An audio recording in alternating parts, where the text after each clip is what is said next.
Back, everybody. Today we are going to give you an update on a local spot that's connecting you to nature for healing and restoration. Susan Robbie is the executive director and CEO of the Conservancy for Healing and Heritage. Hey, Susan. Hi, Molly. I am so happy that you are joining us today because I've been hoping to get an update. We chatted a little bit on the phone, but it's great to see you outside there. How is everything going? Well, we're moving along. I know I was thinking, I hope the weather's nice this morning so I can actually be outside and show you what's behind me, the lake and the woods and the forest. So right now we got started on the rest of the construction for the healing garden. And if anyone watched me in the fall, I announced that We Energies Foundation is the naming sponsor for the healing garden, the overall healing garden. So about a month ago, the carpenters came here and they're constructing the two gazebos. There'll be one in the east garden and one in the west garden. They'll be screened and enclosed windows. And the birding observation deck is under construction, and that will be on the north side of the property, on the north side of the healing chapel. And that will give people a chance to kind of overlook the kettle and get a bird's eye view of birds and our forest. And I hear there's deer that walk through here. My carpenters are reporting. And then we're also completing the rustic shed. So the structures of the garden are what we're working on now. And then right on the heels of that will be the rest of the landscaping. And that should all be done if we have good weather in May and June. We're hoping by like July 1st, the garden will be done. And we had planned a big ribbon cutting ceremony. We won't be doing that, but we know how needed the Conservancy is for people right now. The healing garden and the trails, we get it. And I hear from people every day that are asking, is it open? I want to be able to come and visit. And so we're working hard to get it done. I was going to say, I can't imagine a place so close to home that we need more than the Conservancy right now, because there's so much research and science behind this connection between nature and being outside to healing, getting better, serenity, peace of mind, all of those things. That's right.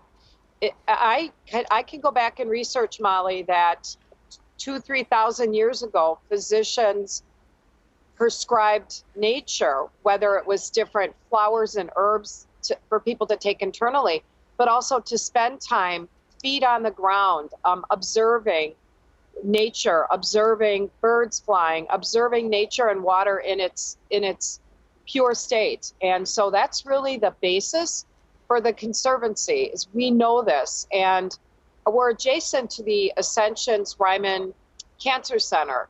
And the original idea was we would be a resource for cancer patients and their families.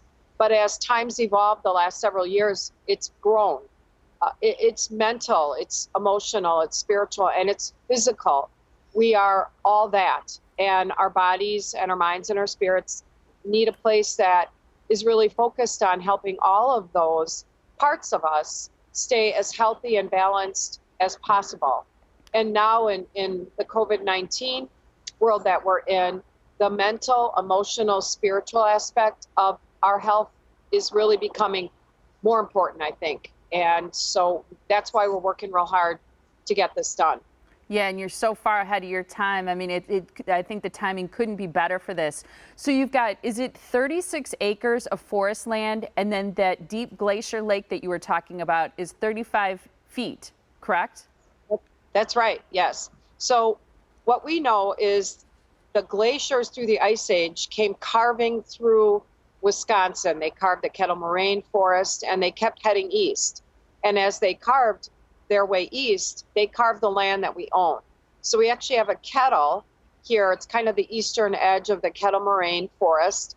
And then the glacier ended up melting and creating the lake that we own. The lake is called Meyer Lake, and that's named by the family that originally owned this land, the Meyer family. And the Meyer family has business roots in the Milwaukee area. They were the owners of Hometown Oil, Gas, and Ice. And this land was called the Meyer Farm. So I found original records. They sold the land to the Archdiocese of Milwaukee in 1955, and I saw the letter that was typed with all of what they sold: the chickens, the cows, the pigs, the farmhouse, even the truck on the farm.